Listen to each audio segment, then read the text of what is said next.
Olá, tudo bem? Vamos iniciar nossa aula de hoje? Bem, pessoal, hoje nós iremos iniciar um novo tópico da nossa unidade número 3.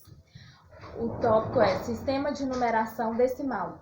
Você pode acompanhar na página 64 do seu livro de matemática. O sistema de numeração que nós usamos hoje é o sistema de numeração decimal. E por que é chamado de sistema de numeração decimal? Justamente por conta da contagem dos nossos dedos. Lembra lá da história que nós falamos que a partir da trajetória em que o homem primitivo ele sentiu essa necessidade de contagem, ele foi descobrindo o quê? Que ele possuía o seu próprio instrumento para contagem, no caso ele mesmo, os dedos das suas mãos. E essa contagem iria até quando? Até 10, tá bom? Então, nós temos aí o nome decimal, provém do número 10, ok?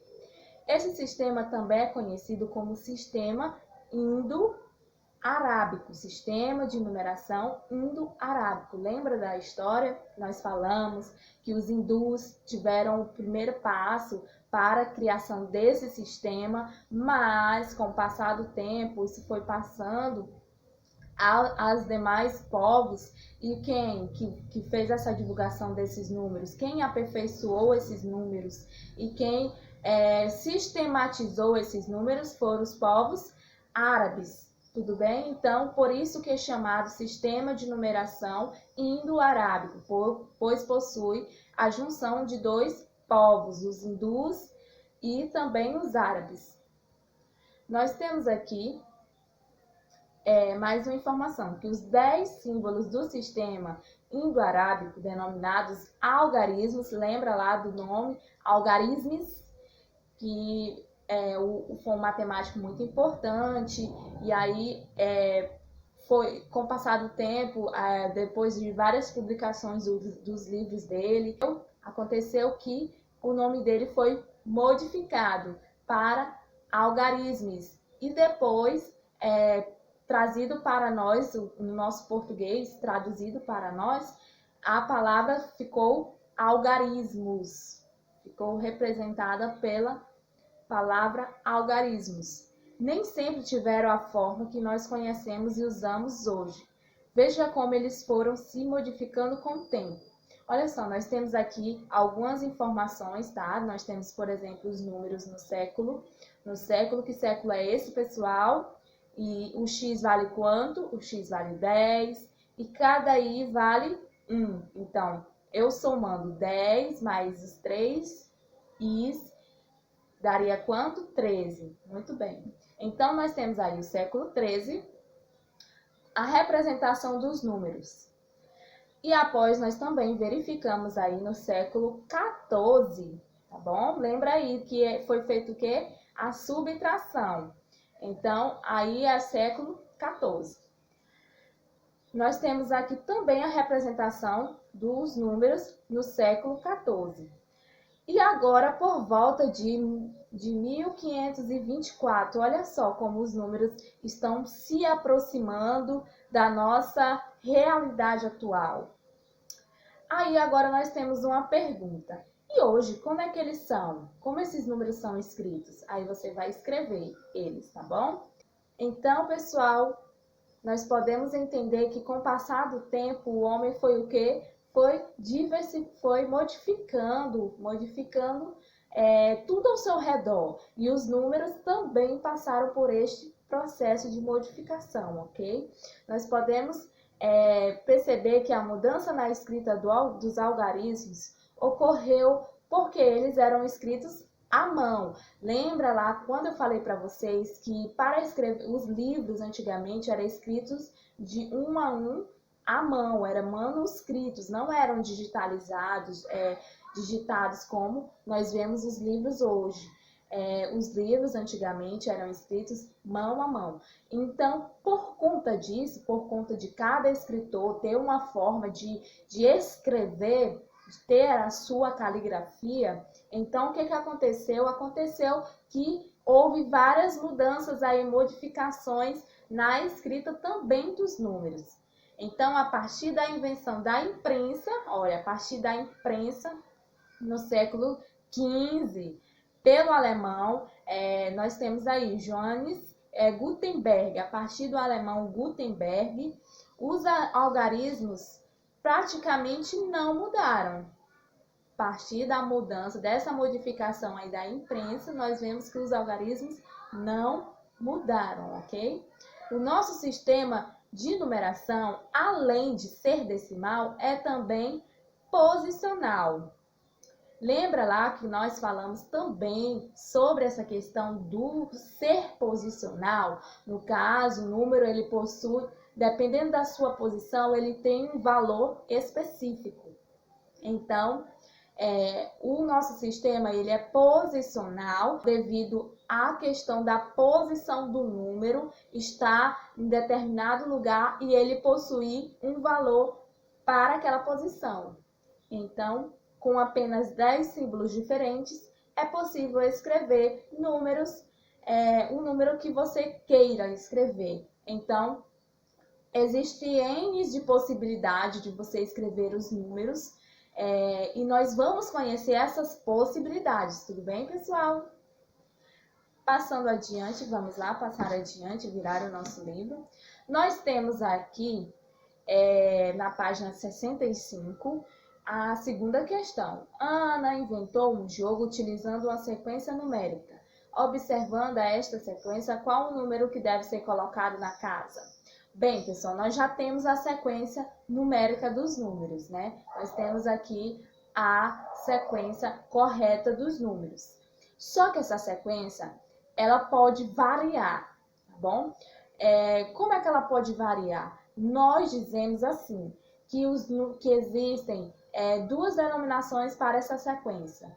É a sequência par e a sequência ímpar.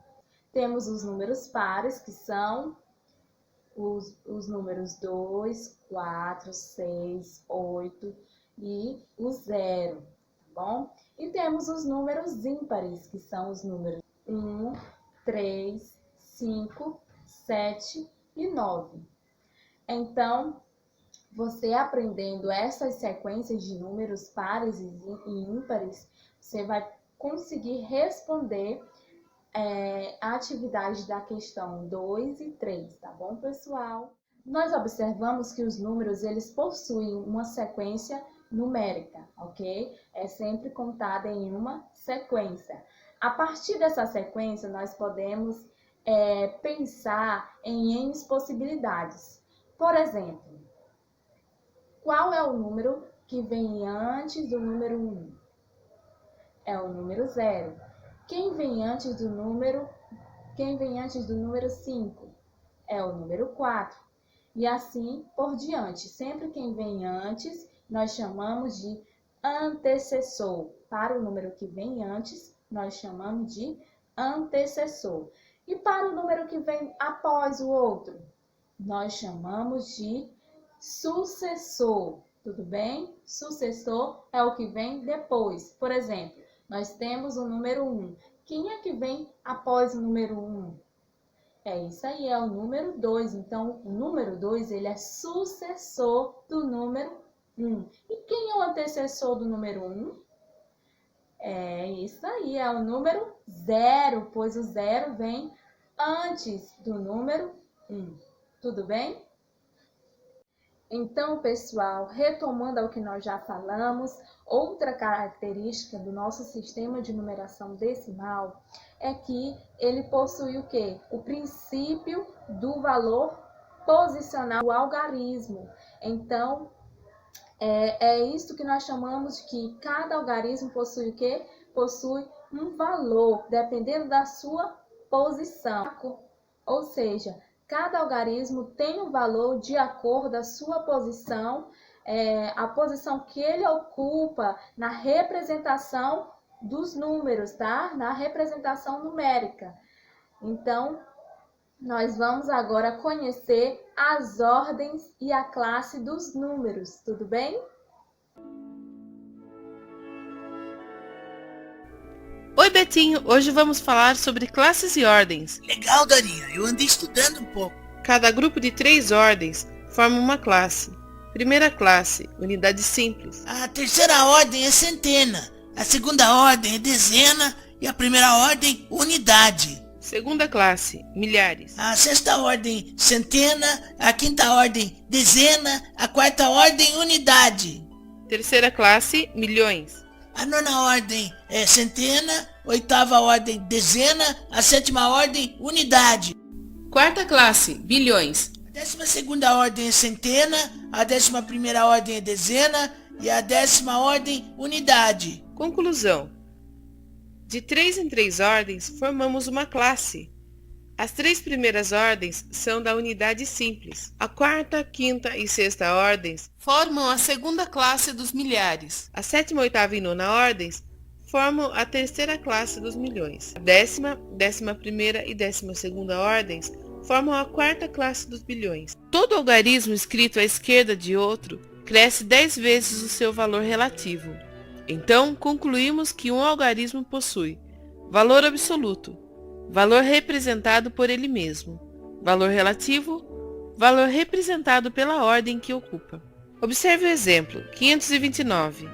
9, 9, 9, 2, 2, 20, 5, 5, 500. A soma do valor relativo de cada algarismo é igual ao número dado. 500 mais 20 mais 9 é igual a 529. Aqui cabe um lembrete.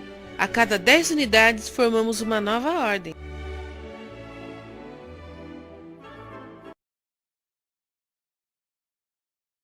Bem, pessoal, prosseguindo com o nosso sistema de numeração decimal, nós podemos observar agora na imagem que nós temos um recurso que ele é utilizado para representar o quê? As unidades, as dezenas, as centenas, unidades de milhar, dezenas de milhar e centenas de milhar. Que recurso é este? É o ábaco vertical, tá bom? Nós temos aí o ábaco e nele nós podemos representar e também podemos, de uma maneira mais fácil, visualizar as posições das ordens dos algarismos nesse sistema, tá bom? De numeração decimal. Então, vamos observar aí a quantidade representada. Nós temos a primeira ordem, que é as ordens das unidades, a segunda ordem, que é a ordem das dezenas, a terceira ordem, que é a ordem das centenas. Nós temos a quarta ordem, que é a ordem das unidades de milhar, a quinta ordem, as dezenas de milhar, e a sexta ordem, as centenas de milhar, tá bom? Agora você pode notar que cada pino do ábaco vertical representa o quê? Uma ordem do sistema de numeração decimal. Então, a quantidade de contas coloridas em cada pino, ela representa o quê? O valor da ordem. Então, nós temos aí 3 ordens formam uma classe. Observe que nós temos o nome das ordens, que são a dezena de milhar, unidade de milhar, centena, dezena e unidade. E nós temos a ordem, que é primeira, segunda, terceira, quarta e quinta ordem, e sexta ordem. E nós temos a quantidade de contas que fazem a representação do número. Agora, nós iremos aprender um pouco mais sobre a decomposição dos números. Vamos lá? Sabemos que os números são formados por algarismos e que cada algarismo desse número mora numa casinha. Nós temos as casinhas da unidade, dezena e centena. Então, se um número é composto apenas de um algarismo, que é o caso dos números 1, 2, 3, 4, 5, 6, 7, 8 e 9, eles devem ocupar a casinha da unidade.